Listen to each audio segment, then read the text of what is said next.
Muy buenas tardes, amigas y amigos de Brújula Internacional. Siempre está ahora el recorrido por los escenarios internacionales con el choque de las imágenes y la fuerza de las palabras. Hoy está Estados Unidos mirando nuevamente a Europa con la reunión entre la primer ministro de Italia y el presidente Biden. Pero también los rusos no descuidan su influencia, particularmente en el continente africano.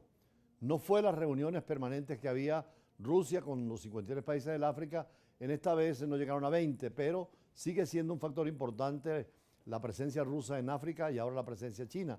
Y dentro del conflicto para el presidente Putin era necesario tener también otros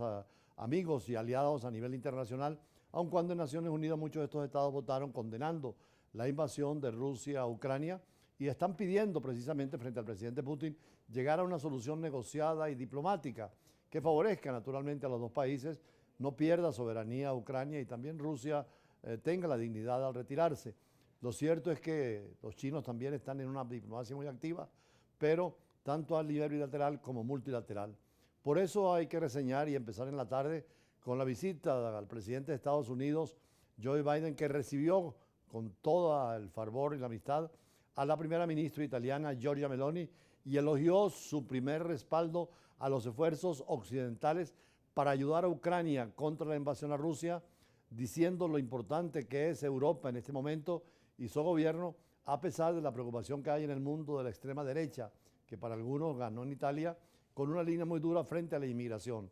Por cierto, decía la prensa italiana que con las elecciones en España, Vox, que era esa extrema derecha, quedó muy golpeada y por lo tanto Hungría, Polonia y la propia Italia, que tienen gobierno muy a la derecha, están buscando también, como los otros países, ir más al centro, a una centro izquierda, como la izquierda, y lo decíamos ayer, está yendo siempre más al centro porque es la única vía de la continuidad del lago y sobre todo de la negociación directa sin que priven intereses parciales sino globales y en función de la paz que es necesaria, sobre todo en un mundo donde la guerra podrían ser destructivas y el arma nuclear siempre es una amenaza, además de lo que está viviendo Europa y otros países con el calentamiento global y con todo lo que es precisamente en este momento esta situación ecológica que obliga a responsabilidades y naturalmente en estos encuentros se tocan también todos los temas, pero en este caso sobre todo la solidaridad de Europa con Ucrania, como es el caso de Italia.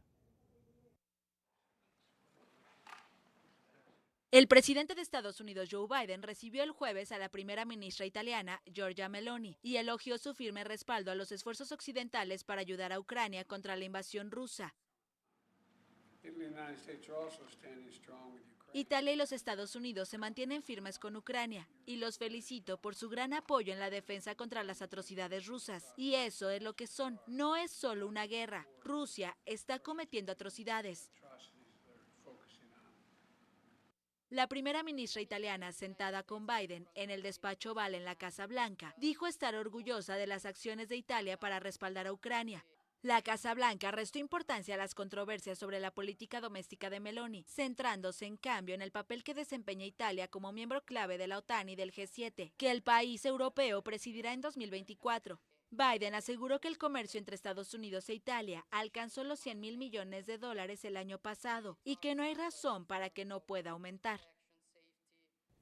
Durante 3 años que nos desempeñamos como diplomáticos en Corea del Sur, vimos muchas veces las movilizaciones que el cuerpo diplomático tenían que hacerle el gobierno y orientarlo porque siempre había la amenaza de Corea del Norte. Recordemos que hubo una guerra del 50 al 53, más de 1 millón de personas murieron en el conflicto, todos coreanos, pero bueno, vino también la asistencia rusa y china a la Corea del Norte y de Occidente con 36 países para, con el general MacArthur, lograr el control de Corea del Sur y llegaron al paralelo 36, 38, que es la división entre el norte y el norte comunista y el sur capitalista mirando más a Occidente. Por eso tenemos que reseñar también hoy este desfile inmenso donde el líder norcoreano Kim Jong, que es hijo del que fue el fundador del comunismo chino en Corea, revisó en un desfile militar en Pyongyang en ocasión de los 70 años del aniversario del armisticio de la Guerra de Corea, en el que mostraron numerosos logros en materia balística y de armas intercontinentales, incluyendo nuevos usos de la inteligencia artificial y de la robótica que están empleándose o piensan emplearse para la guerra. Recordemos que allí en Corea del Norte también tienen recursos nucleares y pueden amenazar a Japón, a Corea del Sur e incluso a posesiones de Estados Unidos en la región, lo cual también le da un conflicto, unas características universales. Además que hace poco vimos el encuentro entre el presidente ruso y el presidente de Corea del Norte dentro del criterio del marxismo, de lo que era la Unión Soviética, que ya no existe, pero sí Corea del Sur quiere mayor democracia y vincularse con todos los sistemas de defensa frente a cualquier ataque de Corea del Norte. Desfile en Corea del Norte. El líder Kim Jong-un supervisó el evento en ocasión del 70 aniversario del armisticio de la Guerra de Corea. En el desfile se mostraron nuevos drones y misiles balísticos intercontinentales con capacidad nuclear. Las celebraciones contaron con la presencia de delegaciones de Rusia y de China, las primeras visitas conocidas al país desde la pandemia de coronavirus. Pekín es el aliado más importante y el principal benefactor de Pyongyang, una amistad forjada durante la sangrienta guerra de Corea que contó con la participación de soldados chinos. Rusia es otro socio histórico y una de las pocas naciones con las que Corea del Norte mantiene relaciones amistosas. Desde el inicio de la guerra en Ucrania, Kim ha expresado un firme apoyo a Moscú y, según Estados Unidos, incluso suministra armas a las tropas rusas, algo que Pyongyang niega. Las hostilidades de la Guerra de Corea terminaron con un armisticio el 27 de julio de 1953, pero nunca se llegó a firmar un tratado de paz, por lo que ambos países siguen técnicamente en conflicto. Las relaciones bilaterales se deterioraron en el último año, hasta uno de sus peores niveles en décadas, con un aumento de ensayos militares del norte y un fortalecimiento de la cooperación en defensa entre el sur y Estados Unidos. Por eso se habla de la reunificación de las dos Coreas y hay mucha gente trabajando en ese sentido. Sería más fuerte Corea en el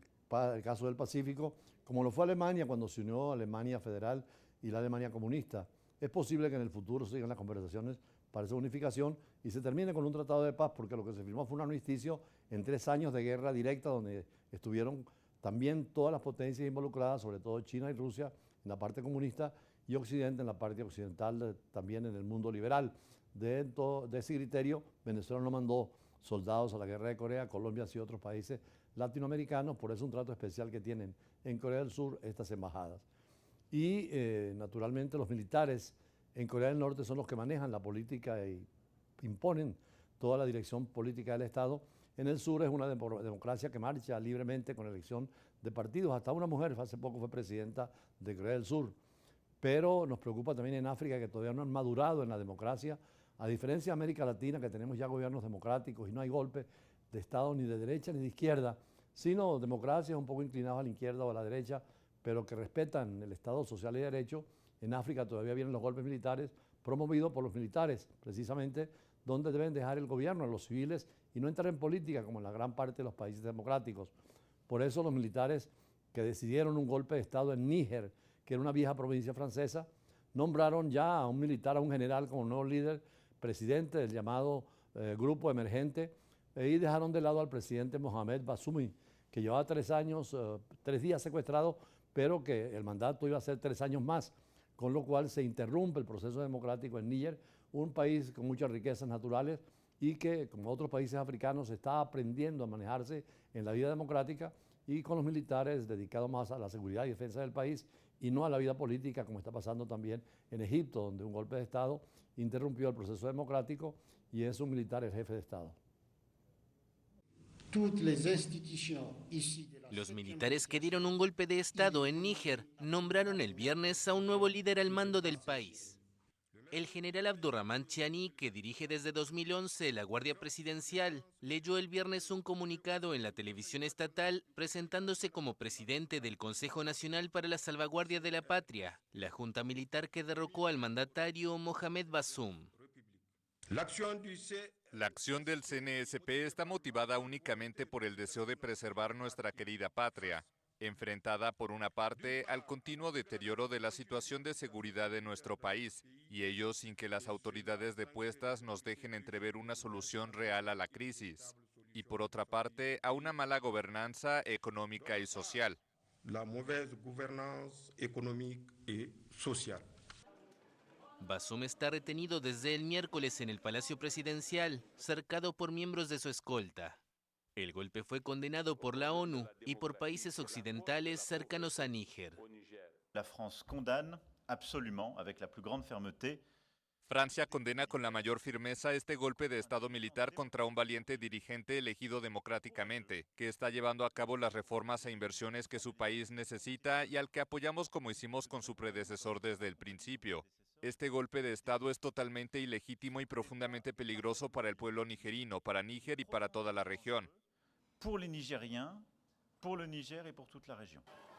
Esta antigua colonia francesa era uno de los últimos aliados de las potencias occidentales en la región del Sahel, una zona asolada por grupos yihadistas como Estado Islámico y Al-Qaeda. Después de los golpes de Estado en los últimos años en Malí y Burkina Faso, los gobiernos militares de ambos países exigieron la salida de su territorio de los soldados franceses y se han acercado a Rusia. Como lo ha dicho el presidente Macron de Francia al llamar al pueblo nigerino para distinguirlo precisamente de nigeriano. Nigeriano es que es origen de Nigeria, que es un país inmensamente rico, sobre todo con gran producción petrolera, mientras que Níger, un pequeño país, Nigeria venía de la colonización inglesa, el Níger de la colonización francesa, hablan francés, pero también tiene recursos naturales extraordinarios y juega un papel muy importante por la amistad, especialmente con Francia, que es producto de la colonización en ese continente de Francia, y no augura una democracia, un golpe militar, sino que los civiles deben manejar la política y los militares dedicarse a la defensa y seguridad del país. Con esto vamos al corte y regresamos en Brújula Internacional, siempre con las entrevistas para aclarar algunos puntos.